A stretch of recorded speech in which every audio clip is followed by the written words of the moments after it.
Bonjour à tous et bienvenue dans votre journal des produits de bourse de l'Obsa du lundi 11 février. Un peu de répit à Paris pour cette dernière séance de la semaine. Le CAC termine en légère hausse de 0,64% à 3624 points.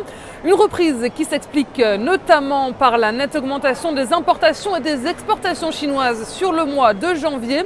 Et sur le front des valeurs, le secteur bancaire s'en sort plutôt bien. Il profite de rachats à bon compte après une semaine de baisse. On retrouve un Crédit Agricole en tête du CAC, suivi de près par Société Générale et par BNP Paribas. On a du vert également à Wall Street. Les marchés américains sont soutenus par de bons indicateurs sur la croissance mondiale, avec un commerce extérieur chinois, donc on le disait, meilleur que prévu sur le mois de janvier. L'Allemagne également signe son meilleur excédent commercial depuis 2007 et le déficit commercial américain est au plus bas depuis près de 4 ans. Les investisseurs sont satisfaits également des bons résultats d'entreprises américaines. La solide performance de LinkedIn qui prend de près de 20%. L'action du groupe a grimpé de près de 90% sur un an. Apple également, après avoir perdu du terrain ces dernières semaines, se reprend à plus 1,69%.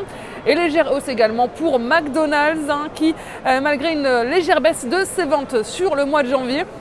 Et puis à noter aujourd'hui, les dirigeants européens ont trouvé un accord à l'arraché sur le budget de l'Union européenne après plus de 24 heures de négociations. Et donc ce sont 960 milliards d'euros qui seront donc dépensés sur l'Union européenne ces 7 prochaines années. Et c'est le budget le plus serré de l'histoire de l'Union européenne. Et du côté des devises, l'euro atteint son plus bas niveau en 2 semaines face au billet vert à 1,3370 $. Suite aux déclarations de la Banque centrale européenne hier. Et la monnaie européenne a continué de perdre un peu de terrain et s'échanger à 1,3361 $ à la clôture.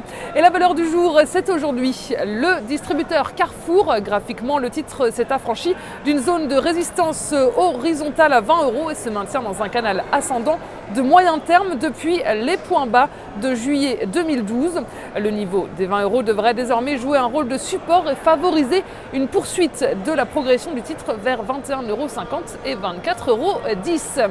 La stratégie qui vous est proposée pour jouer cette valeur, c'est l'achat du Warrant Call Carrefour à 3209 T d'Unicredit au prix d'exercice de 23 € et d'échéance au 7 juin 2013.